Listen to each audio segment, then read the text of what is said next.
Hello guys, तो JJ के मोडलो का लेटेस्ट चैप्टर आ चुका है, चैप्टर 11। चलो इसे एक्सप्लेन करते हैं। बट अगर तुमने इसके प्रीवियस वीडियोस नहीं देखी तो जाके उसे देख लेना। और इस तरह के एनिमे, एनिमेशन या मांगा से रिलेटेड कंटेंट के लिए तुम मेरे चैनल को सब्सक्राइब कर सकते हो। मैं इस तरह के वीडियो बनाते रहता हूँ। तो बिना किसी देरी के वीडियो को स्टार्ट करते हैं।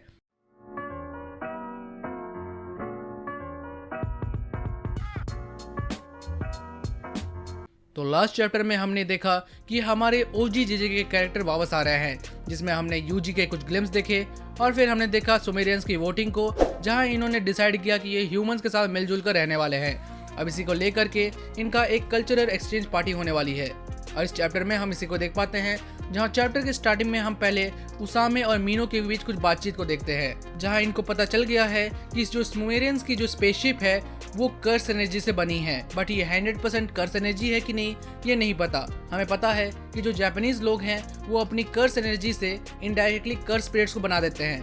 पर ये बहुत ही ज़्यादा सरप्राइजिंग है कि सुमेरियंस ने अपनी कर्स एनर्जी से एक स्पेसशिप भी बना दिया। और मीनू इसी को लेकर कहता है कि अगर वो कर्स एनर्जी है तो हमारे अर्थ में एक नया पावर सोर्स सामने आ चुका है। और इसको लेकर उसामे कहता है ये बहुत ही बड़ा पॉलिटिकल इशू बन सकता है, क्योंकि हमारे जापान में इन तरह के पैरानॉर्मल और कर्स एनर्जी जैसी चीज़ों को हैंडल किया जाता है और हम ही लोग ये सब संभालते हैं। और अचानक से जब एक नया पावर सोर्स आ जाना, ये इस चीज़ को अनस्टेबल कर सकती है। और ये भी हो सकता है कि उनकी जो एनर्जी है वो हमारी कर्स एनर्जी के बराबर हो या फिर उससे भी पार कर दे, क्योंकि अगर वो एक स्पेसशिप बना सकते हैं तो अपनी एनर्जी से और बहुत कुछ कर सकते हैं। फिर मीनो कहता है कि आज से 70 साल पहले जो कुछ भी हुआ था, जहाँ पर सभी को हमारी कर्स एनर्जी के बारे में पता चला था, जिसमें जापानीज लोगों की एनर्जी को लेकर उनको किडनैप भी किया गया था, और ये वापस से हो सकता है। और हम ये जानते हैं कि कलिंगन के टाइम में अमेरिकन मिलिट्री किस तरह कलिंगन के बीच में आकर बहुत से कर्स यूजर को लेकर चली गई थी, बिकॉज उनको उनका कर्स एनर्जी फ्यूल के तौर पर चाहिए था। अब ऐसा कुछ अभी ना हो, इसलिए ये लोग इन सारी चीजों को सबसे छुपा कर रखने वाले हैं।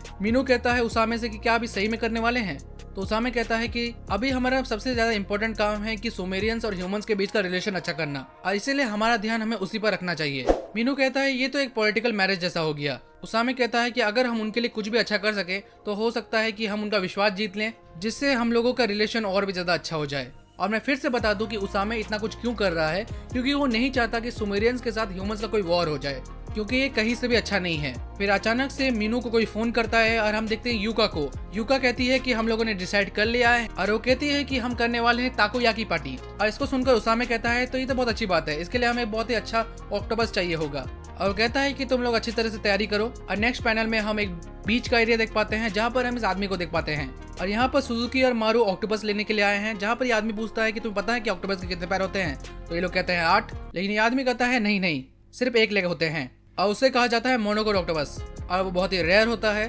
और अगर उसे तुम्हें पाना है तो तुम्हें एक जेलीफिश के पूरे एरिया को पार करना होगा। और वो ये भी कहता है कि ऑक्टोपस बहुत ज्यादा टेस्टी भी होता है, क्योंकि इसके सिर्फ 1 पैर होते हैं। और वैसे तो सुजुकी और मारू को कोई ऐसा बेहतरीन ऑक्टोपस चाहिए ही, तो इनको ये लेना होगा। और फिर ये लोग समुद्र में डाइव मारते हैं, जहाँ पर ये लोग बहुत सारे जेलीफिश को देख पाते हैं, पर जैसे तैसे करके वो लोग पार करके उस ऑक्टोपस को ले आते हैं। फिर हम अगले पैनल में यूका और क्रॉस को देख पाते हैं, जहाँ पर क्रॉस यूका से पूछता है कि तुम अपनी बीमारी के बारे में अपने भाई को बता क्यों नहीं देती। तो यहाँ पर यूका कहती है कि वो इसे बताना नहीं चाहती, वो ये जताना नहीं चाहती कि वो कुछ ही दिनों की मेहमान है, बल्कि वो अपने आखिरी पल भी नॉर्मल लाइफ की तरह जीना चाहती है। और हम फिर वापस से मारू और सुजुकी के पास आते हैं, जहाँ पर ऑक्टोपस पकड़ते पकड़ते इन लोगों की हालत खराब हो गई है। बाद में मारू और सुजुकी अपने अपने ऑक्टोपस को कंपेयर भी करते हैं। फिर यहाँ पर सुजुकी मारू की स्पीसीज के वॉरियर्स के बारे में बात करता है। तो मारू बताता है कि हमारे यहाँ जो फीमेल्स होती हैं वो कर्स एनर्जी को मैनिपुलेट नहीं कर सकती, पर यह भी है कि जो हमारी दूसरी ट्राइब डिस्कॉर्डियंस हैं उनके पास कुछ फीमेल वॉरियर्स हैं, लेकिन हमारे यहाँ हम मेल्स ही हैं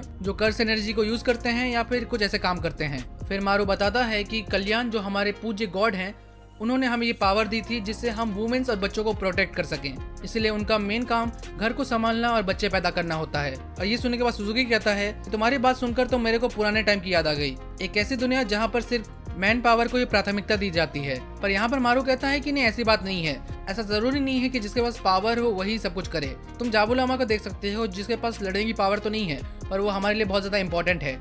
हाँ, ये थोड़ा अजीब होगा क्योंकि अभी स्पेसशिप में उन सभी को साथ में रहना पड़ रहा है, लेकिन मैं श्योर हूँ कि आगे चले सब ठीक हो जाएगा। और इसके बाद पहली बार हम सुमेरियंस के फीमेल्स को देख पाते हैं, जहाँ पर ये लोग खाना खा रहे हैं। फिर हमें एक फीमेल शेफ दिखाई जाती है जो ये सब कुछ बना रही है और ये कहती है कि तोकोयाकी मेन डिश अभी तक आया क्यों नहीं। पर टाइम पे सुजुकी और मारू वहाँ आ जाते हैं और फिर ये अपना ऑक्टोपस दिखाते हैं। शेफ ये देखकर हैरान है कि भाई एक पैर वाला ऑक्टोपस। तो यहाँ पर मारू थोड़ा समझाता है, सुजुकी भी थोड़ा समझाता है, पर इस शेफ को अभी भी लग रहा है कि खाने में ठीक तो होगा ना। फिर नेक्स्ट पैनल में हम देख पाते हैं जहाँ पर उसामे से जावुरोमा कहता है कि तुम्हारे यहाँ पर क्या कोई ऐसी टेक्निक या फिर कोई ऐसा तरीका है जिससे क्या हम डाबूरा की सिस्टर पे लगा कर्ज को हटा सके। क्योंकि जब डाबूरा ने अपने ही ट्राइब को छोड़कर इनका साथ दिया था तो उनके जो ट्राइब के लीडर है उसके बहन पर लगा दिया था और ये एक डेथ कर्ज है।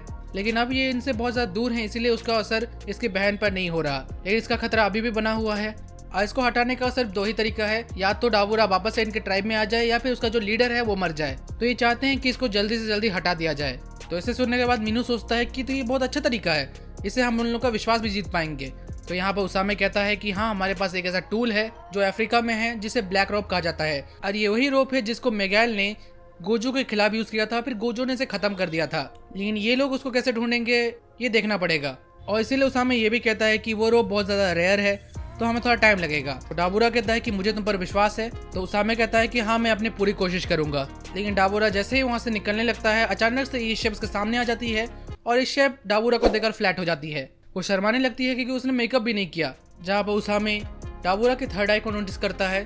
फिर इनके सामने टोकोयाकी रखा जाता है और ये लोग अपना खाना उना स्टार्ट कर देते हैं।